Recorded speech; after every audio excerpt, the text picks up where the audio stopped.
Olá, quarto ano, tudo bem com vocês?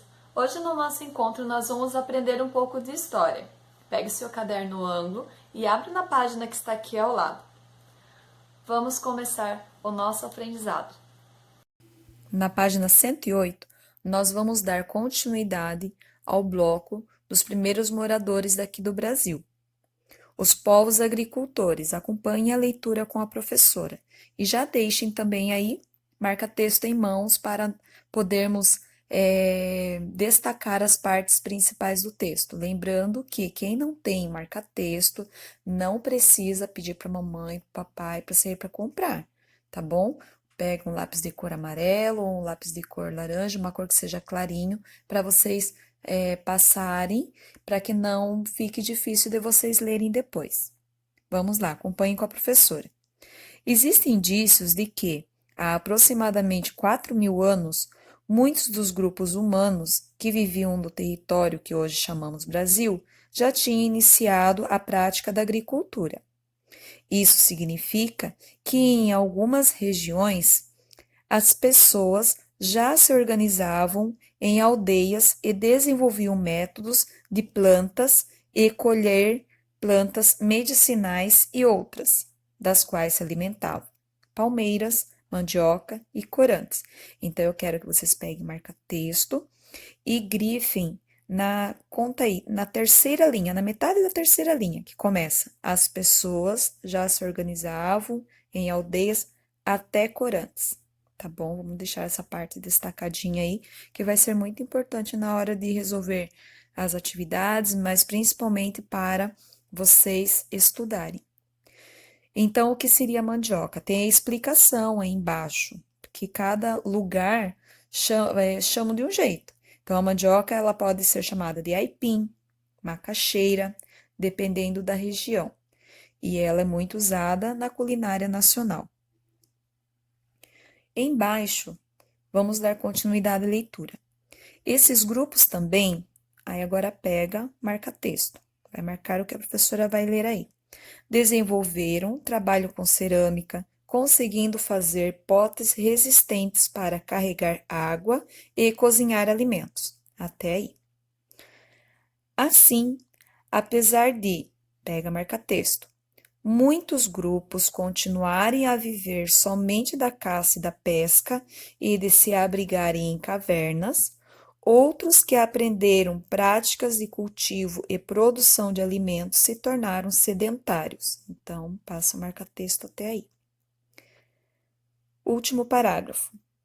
Não marca. Cada um desses grupos, que viviam em lugares diferentes, às vezes bem distantes uns dos outros, pega marca-texto e marca, manteve o seu modo de viver e de se organizar, assim como as formas próprias de expressar sua cultura. Então, até aí vocês vão marcar com marca-texto.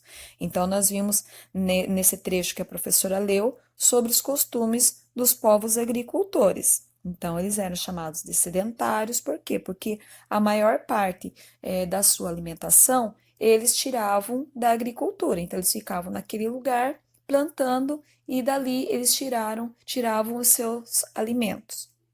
Na página seguinte, página 109, os Tupi-Guarani. Acompanhe a leitura e atentos com o marca-texto, tá bom? Há cerca de 1.500 anos, a extensa região entre os atuais estados de São Paulo e Rio Grande do Norte estava ocupada por povos que tinham hábitos semelhantes e falavam línguas parecidas. Pega o marca-texto.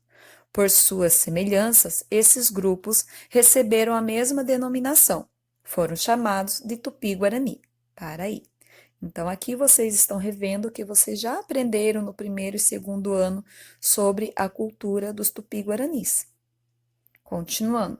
Observe onde os vestígios Tupi-Guarani foram encontrados. Então, abaixo desse texto, nós estamos vendo aí o mapa do Brasil, com toda a explicação, né, de vestígios onde foram encontrados. Embaixo, vocês estão vendo a legenda, então, através disso, nós podemos fazer uma análise aí. Os Tupi-Guarani tinham grande, aí vocês vão passar marca-texto, domínio da navegação pelos rios. Parou. Com as canoas de madeira que construíam, movimentavam-se pelo curso das águas e acessavam diversas partes do Brasil. Vamos virar a folha agora. Página 110. O estudo dos vestígios da época mostra também que, por volta do século XV, esses grupos, passa a marca-texto agora, organizavam suas aldeias em formato circular e suas casas, chamadas oca, eram feitas com madeira e palha projetadas para abrigar mais de uma família. Passa até aí, parou. Em todas as ocas havia um chefe de guerra, que devia ser respeitado por toda a aldeia. Além de navegar pelos rios, Grifa, os Tupi-Guarani, só aí, abriram uma série de caminhos até o litoral.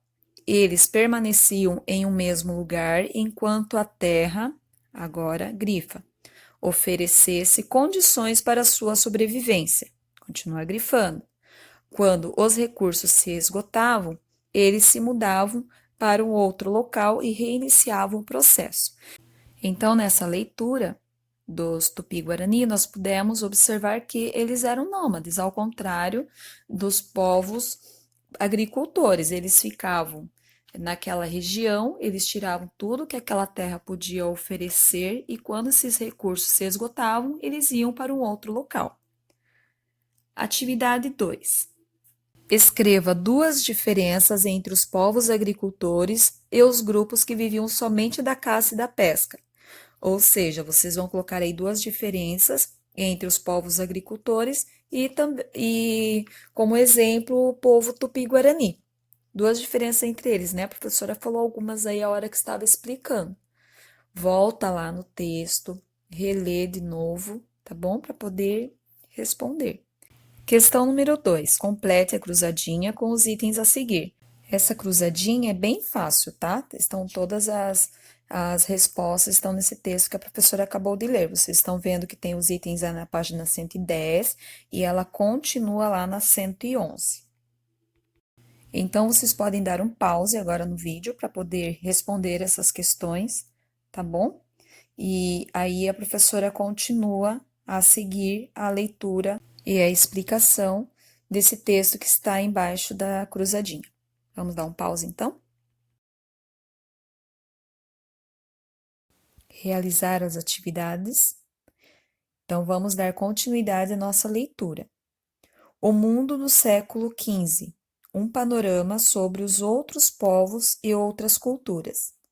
No século XV, havia povos que, embora vivendo na mesma época, tinham diferentes maneiras de viver, em cada lugar, de acordo com as características da região e com as necessidades e os interesses dos povos que ali habitavam. Construíram-se uma história e um modo próprio de vida. Entre os diversos povos que estão desenhados no mapa mundi a seguir, não há superiores ou inferiores, melhores ou piores, são apenas diferentes entre si. Leia os textos e observe o mapa a seguir. Eles mostram como eram e onde viviam alguns povos que foram importantes para a história dos brasileiros. Vamos virar a página então para ver esse mapa mundi.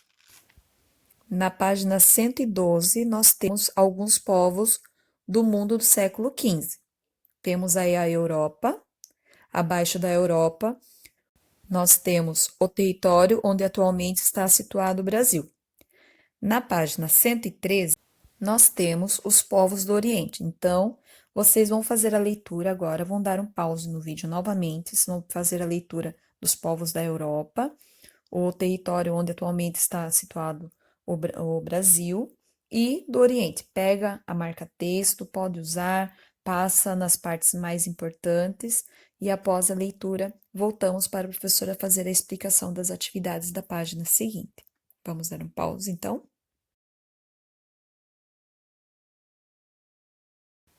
Realizar a leitura. Na página 114, nós temos a atividade 3. Procure nos textos do mapa mundi as características dos povos apresentados. Em seguida, anote as informações solicitadas. Então, aqui vocês vão fazer uma interpretação do que do texto que vocês leram na página anterior, da página 112 e da página 113. Número 1, europeus. Então, aqui no item 1, vocês vão falar tudo sobre os europeus. Na letra A organização da sociedade e governo, como que era? B, eles eram nômades ou sedentários? Escrita, eles conheciam ou não a escrita? D, comércio, eles usavam o comércio ou não usavam o comércio? A mesma coisa vocês vão fazer no item 2, só que em relação aos povos onde atualmente está situado o Brasil, e depois fazer com os povos do Oriente, que é o item 3. A continuidade do exercício 3 está na página 115. Vão fazer também o em casa, que é a atividade complementar. O número 1 faz um risquinho que vocês não vão precisar fazer. Vão fazer a questão número 2 e a questão número 3. Na questão 2, tem o enunciado. Observe esses artefatos encontrados em sítios arqueológicos e aponte hipóteses de utilização criadas pelos pesquisadores. Embaixo temos 3 itens: anzol, ponta de lança e dente de animal. E abaixo 3 imagens. Essas imagens, elas não estão sendo relacionadas com esses itens aí em cima, tá bom? Então, aqui, o anzol. O anzol para que servia? Aí vocês vão colocar. É o número 1, ele usava para se enfeitar? Ou era o 2 para pescar ou 3 para caçar? Ponta de lança, para que servia? Para enfeitar-se, número 1, para pescar, número 2, caçar, número 3. Entenderam como é para fazer? Assim vai fazer no último com dente de animal. Número 3, ligue cada objeto aos grupos que viveram em diferentes regiões do Brasil na pré-história. Então, temos aí 3 imagens. A primeira que nós já aprendemos, né, que são as boleadeiras. A segunda imagem é uma pintura rupestre e a terceira é uma concha. Então, de tudo que nós vimos lá atrás, lembrando que para fazer essa atividade vocês não vão só relembrar o que nós vimos hoje, mas também das aulas anteriores que nós já vimos em sala de aula. Vocês vão ter que ligar, unir com um tracinho a imagem com a escrita abaixo. Então, vocês vão ter que rever lá no comecinho do bloco, tá bom? Vamos para a página seguinte, a página 116. Página 116. Exercício número 4. As imagens abaixo representam elementos que podem ser identificados como pertencentes a algumas das sociedades, localizadas em diferentes partes do mundo, que viviam entre os séculos XV e XVI. Ligue cada uma delas ao seu provável lugar de origem. Então, vocês estão vendo aí 5 desenhos, né? Como se fosse um caminho aí que vocês vão ter que ligar essa imagem até a parte do mundo em que ele existia ou que ele era fabricado. Um exemplo, lá em cima está escrito, num dos quadradinhos, Portugal ou Espanha. Desses itens aí, desses 5 itens, qual faz parte de Portugal ou Espanha? Da região do atual Brasil, Índias Orientais, a China, Índias Orientais, a Índia, parte da África. Entenderam o que é para fazer? Vai passando com o lápis pelo caminho até chegar ao seu provável lugar de origem. Questão número 5. Assinale a alternativa que contém a informação correta a respeito do século XV. Então, vocês vão ter que voltar toda a matéria lá, ler, rever, relembrar, para vocês marcarem qual dessas 5 frases está correta em relação ao século XV. Essas são as atividades que vocês irão realizar agora. Depois que vocês terminarem, eu quero que vocês façam a leitura da página 118 até a página 125, para vocês já ficarem cientes, antenados, já tendo algum conhecimento para o nosso próximo encontro. Se por acaso você ficou com alguma dúvida em algum exercício, volta o vídeo. Se mesmo assim Ainda tiver dúvida, pede para a mamãe ou para o papai enviar um ClassUp para a professora que eu vou esclarecer todas as dúvidas de vocês. No próximo vídeo, nós vamos fazer a correção dessas atividades. Tudo bem? Um grande beijo!